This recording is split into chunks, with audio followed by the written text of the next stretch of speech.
Hi, I'm Sherry Strong, chef, nutritionist, and food philosopher. And if you're watching this video, perhaps you've tried to give up sugar, and maybe you had success for a day, a week, a month, even 6 months. But it was just a matter of time before sugar actually lured you back into its sweet embrace. Or maybe you haven't even tried to give up sugar because the thought of it is so overwhelming that you don't even know where to start. Well, I want you to know that you're not alone in feeling this way.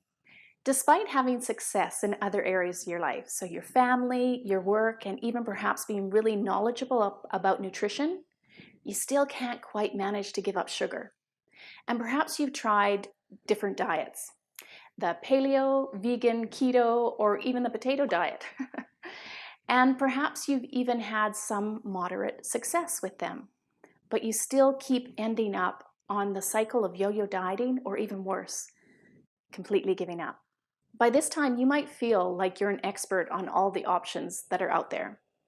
Having tried what feels like every diet under the sun and being pretty educated about junk food and what it's doing to your body, you still haven't managed to cut it out. So if we know how bad sugar is for us, why do we keep going back to it? In this Sugar Masterclass video series, I'm going to be answering that question, sharing with you practical, actionable steps you can take right away to break the hold that sugar has on you, so you can start to heal your relationship with food in a sustainable, regenerative, long-term way. I want you to know that I absolutely know what it feels like to be in your position. This is what I looked like 20 years ago, more than twice my present size. My whole concept of self-worth was wrapped up in the tiny numbers written on the scale I stepped onto every morning, starting my day sometimes with a whole liter of chocolate ice cream to comfort myself as I continue to watch those numbers creep up. I know what it's like to look down at your body and feel nothing but self-loathing, doubt, and helplessness. Having been overweight during childhood and throughout my adulthood, I tried everything. Pills, potions, diets. I even went to a gym that had machines that moved your body parts for you. I was miserable and desperate. I would look in the mirror and was deeply unhappy with what I saw. I fell into a deep depression, and then I used sugar to help me cope with that, which of course made everything worse. I became an emotional eating disaster, and I fell into a level of depression that was so bad, I wanted to kill myself. The truth is I didn't know how to love myself. And although I know food played a part, what I knew even more so is I didn't want to live my life eating rabbit food to reach some target weight. But I knew something had to change. Sugar was my Achilles heel, and I couldn't let it win. I had to learn to take my weaknesses and turn it into my strengths. But this didn't happen overnight. Sugar addiction is a real thing. And I embarked on a journey almost 2 decades long to not only lose the weight and keep it off, but to develop a healthy relationship with food and my body. To this day, I still occasionally have chocolate ice cream. Some things never change. But the difference is that I am in control of the quality and the quantity, and it makes a difference. It doesn't trigger an all-out sugar binge. You see, what I've learned is that it wasn't actually about the sugar. And I want to share more about this later in the video series. During my time as a chef and training to be a nutritionist, I had 2 major revelations. Number 1, I was 100% a sugar addict inside and out. And number 2, I had it within me to change this. Over time, I achieved something that I once thought was impossible. You see, I learned that food and sugar addiction was about way more than food. Of course, food is important, and I'm going to show you how to manage that piece in the next video in this series, but I want you to know that it goes way beyond what we're putting in our mouths. What I learned is that how we eat really matters, along with the who, the where, the what, and the why. But it wasn't until I started to look at my relationship with food in a truly holistic way, that means mentally, emotionally, spiritually, as well as physically, that shifts started to happen and where I had long-term success with my relationship with food. On top of losing the weight, feeling healthier, getting rid of chronic pain, and sleeping better, I finally felt freedom, and it was sweet freedom. Freedom from the addiction of food, freedom from feeling like I was missing out, freedom from terrible cravings, freedom from binging, and feeling free enough to start to truly learn to love myself. I didn't want to live a life of strict discipline where walking past a candy store or bakery, I would have to grit my teeth and fight everything within me to not go in. To me, that's not freedom. I can now walk past a candy store or bakery and genuinely not feel tempted. To me, that is sweet freedom. I found a freedom where I was in control of sugar and sugar wasn't in control of me. And I've been on this sweet freedom path for over a decade now. It's not about your size or the resources you have. I've been both twice my size and half my present size. And in both states, I was unhappy because my relationship with food and myself was still unhealthy. You see, sugar doesn't discriminate. I've helped people from all walks of life find their sweet freedom. From philanthropist, billionaire, Dragon's Den investor W. Brett Wilson to legendary hockey player Theo Fleury, and in fact to other nutritionists, artists, bankers, teachers, and retail workers who are all struggling with their relationship to food in their body. One of the most important things I realize is that it's not about the numbers on the scale or about weighing yourself. It's about focusing on developing a healthy relationship with food in your body over the long term. Quite often diets focus on the numbers. So the number of the outfit you're wearing, the number on the scale, the number of calories, the number of how much your food weighs, rather than truly focusing on what makes the big difference. And that is learning how to truly nourish yourself mentally, emotionally, spiritually, and physically, and how that impacts your self-worth. At Sweet Freedom, we believe that developing a healthy relationship with food in your body begins with getting real about what you're eating. It's all about being super honest. So I'm going to start by getting super honest with you. Going on this journey is no overnight fix. Developing a healthy relationship with sugar is about understanding the hold that sugar has on you and the impact that has on your daily life. In this first video, I'm going to share with you the first essential step that I needed to take in order to tackle my sugar addiction. And this is something that you can implement right away. In the second video, we're going to explore how you can effectively learn how to nourish your body in a way that's actually going to heal the damage done by sugar addiction and will also help you reduce your sugar cravings, curb your sugar cravings, and do this in a way where you're now starting to adapt your palate to nourishing, energizing, and health-giving foods. Plus, we're going to introduce you to some yummy recipes that you can start to share with your friends and family right away. Moving on to the third video, and this is a big one that's near and dear to my heart, emotional eating. Maybe you're an overeater, a secret eater, or a late night snacker like I was. Whatever your style, when you're eating junk food and sugar, it can make you feel like you have absolutely no control over what's happening.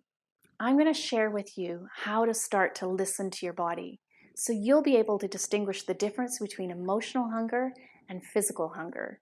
And by doing that step, you're going to go a long way to heal the scars left behind by emotional eating. In the last video of this Sugar Masterclass series, I'm going to share with you the one thing that you must do in order to stay sugar-free long term. So sit back, relax, grab your favorite cup of herbal tea, and I'm going to share with you the first step you must take towards your journey of sweet freedom.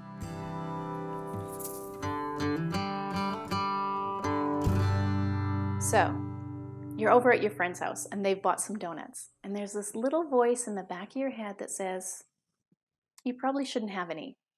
You had some cake earlier and you're not even hungry. And then there's this louder voice that says, oh my God, I love donuts. You start salivating and imagining how good they're going to taste, how great they're going to feel. And before you know it, you've eaten 3. The cravings are strong, and it's almost like they take over and you start to channel your inner cookie monster or donut monster. The simple truth is, sugar is an addictive drug. A drug that is legal, socially acceptable, super cheap, and lurking in almost every food we see. Comprehensive brain scans show that sugar lights up the brain's dopamine receptors 8 times more than cocaine. This doesn't necessarily correlate that sugar is more addictive than cocaine, but it does highlight that our brains find sugar incredibly moreish. But you knew that already. In order to make any progress, you have to start treating your relationship with sugar like an addiction. Imagine a world without cookies, donuts, ice cream, ketchup, sodas. Would you be okay with that? Would your family be okay with that? Or would you be scouring the streets looking for the nearest sugar dealer? Accepting that you're an addict doesn't mean you're to blame, but it does mean you have to accept responsibility. But here's the distinction. You have to stop judging yourself and being hard on yourself, because so often we will beat ourselves up when we give in to our cravings. As with any addiction, you need to approach this strategically. Going cold turkey right away rarely works for anyone long term. If I told you you need to stop eating sugar and exclusively eat vegetables, you'd probably shut off this video and go and eat some ice cream. What you need is a strategy that will take you through this one step at a time. Our bodies need nourishment. And because of the way sugar is processed, not only is it highly addictive and has 0 nutrients in it, it can actually strip nutrients from your body. So very simply put, when you're eating processed sugars, your body is getting overloaded with empty sugars and it's not getting the nourishment and nutrients that it needs. And if you're not getting any nourishment, you're in a continual state of always wanting more, because sugar, and empty sugars in particular, will never satisfy you. They will always leave you, let me say it again, wanting more. And what's the thing you always want most after having sugar? More sugar. So the first step on your journey to sweet freedom is to start to introduce more nourishment to your body, because the more you're nourished, the less you're going to crave. And the best way to start to do this is with something that I call the replace principle. The replace principle is super important because what it's going to get you to do is to take away empty sugars and replace those with natural sugars that have nutrients in them. So what we're looking for is the most natural form of sugar that we can actually access. So if you think about it, the further away that sugar is processed away from its natural state, the more addictive, the more toxic it's going to be, and the less nutrients it's going to have. So I refer to high fructose corn syrup as the crack cocaine of the sugar world, right? White sugar is cocaine of the sugar world. And sucanat or rapadura or coconut palm sugar is kind of like the opium sap of the sugar world. Okay, so it's least processed, so there's still nutrients in it. The body can recognize and deal with it better. It doesn't mean that it's a free-for-all to have large amounts of it. That's still going to create problems in your body, but you're starting to adapt your body to having better quality choices of those sugars. What we're looking for in our sugars are things that you can find naturally in nature. The further away from nature, the more addictive they're going to be. So found in nature, fruit, honey, tree saps before they're boiled down, and whole leaf stevia. Then to more minimally processed things like coconut palm sugar and maple syrup. These are kinds of things that are minimally processed, so they're not using chemicals. And that leads us to the things you definitely want to avoid are the processed and the highly processed. So things like white sugar, even the brown sugars, demerara, and especially things like high fructose corn syrup or anything with "-ose" at the end, or that you can't pronounce or you need a science degree to figure out what exactly they are. Those are the things you absolutely want to avoid. So if, say, white bread is your version of sugar, because we have a lot of people who are savory sugar addicts, what you can do is you can swap from white bread to things like the flaxseed wraps. Andy did an awesome video on this, and you can check out that recipe and a lot of other healthy recipes that are also delicious on our Sweet Freedom YouTube channel.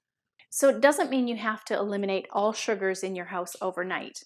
The idea is that you start to make the journey. So when your white sugar runs out at home, you're going to find the natural version of sugar to replace it. And then as that runs out, you're going to try maybe even a better or more natural version of the sugar until the sweet things that you're having are all nourishing on some level. Now I know I've packed a lot in there and it can be a little overwhelming, but I want you to know that you don't have to stop all of this at once, okay? making changes slowly over time is going to be much more sustainable long term than going cold turkey overnight. So as always with Sweet Freedom, we want to remind you to be kind to yourself. And if you're feeling a little bit of overwhelm, just back off a little bit and then move back into it, because it's much better to just kind of put the brakes on and slow down than to stop because of overwhelm or fear and not continue. And remember, we're here with you and we've got your back. So by following this very simple strategy, it's going to do three things. First of all, it's going to start to evolve your palate and your body to actually prefer much more natural forms of sugar. Secondly, as I alluded to before, most of these natural sugars are a lot more expensive than the highly refined sugars. So chugging organic maple syrup every single day is not financially feasible for most of us.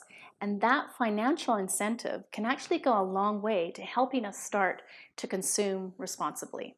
So because these natural sugars come with natural nutrients, you're going to require less of them to feel satiated. So if you have a cookie with processed sugar in it and zero nutrients, your body is continually going to crave more. Your body and your brain will say, feed me more, because it will never truly satisfy you. Now, if you have one of our nut pucks, which contain 1 teaspoon or less of organic maple syrup, what you're going to find is maybe 1 or 2 of this size nut puck is totally satisfying you. So simply put, the more you nourish, the less you're going to crave. So the reason I get people to do this exercise first is because when you're in the throes of sugar addiction, the thought of giving it up is so scary and so threatening that a lot of people will get overwhelmed by it and not do anything, not take any action, and continue to eat sugar. I believe in progress, not perfection. And please don't underestimate this. Although it's simple, it actually has the potential to have a profound effect on your relationship with food. Simply by upgrading your sweet choices to much more natural versions, sugar is going to have less of a grip on you, and your chances of having long-term success will start to increase exponentially. So this doesn't mean I'm giving you license to chug all the organic maple syrup you can find. Consuming natural sugars in unnatural amounts will still lead to an imbalance in your body. And to really get started on your Sweet Freedom journey, you need to start to introduce sugar-free nourishment. And just in case you're a little concerned that that might be boring and not truly delicious, I want to let you know that I have tons of ways of converting people, even the hardest vegetable haters, into vegetable lovers and embracers. So in the next video, I'm putting my chef's hat on, my apron too, and using my 30+ years of experience as a chef to show you how to make 3 delicious, nourishing meals that have more nutrients in them than most people in North America are actually getting in a week. And I'm going to show you how to make them simply, fast, and so they taste absolutely delicious. I want to say thank you and congratulations. I am so proud of you for getting this far. So please, in the comments below, share with me about your experience about sugar addiction, because I know that sharing has a very powerful way of engaging us, and it's the first step to actually starting to take action. And also, feel free to ask any questions. I will be reading all of the comments and answering your questions, so don't be shy. Bring it on. And go ahead and please share this with anyone that you know who might be suffering with sugar addiction or could benefit from this information. Because at Sweet Freedom, we have a goal. We want to help over 1 million people beat sugar addiction for good, to step into the lives that they're truly meant to be living. So grab your chef's hat or apron, and I'll see you in the next video.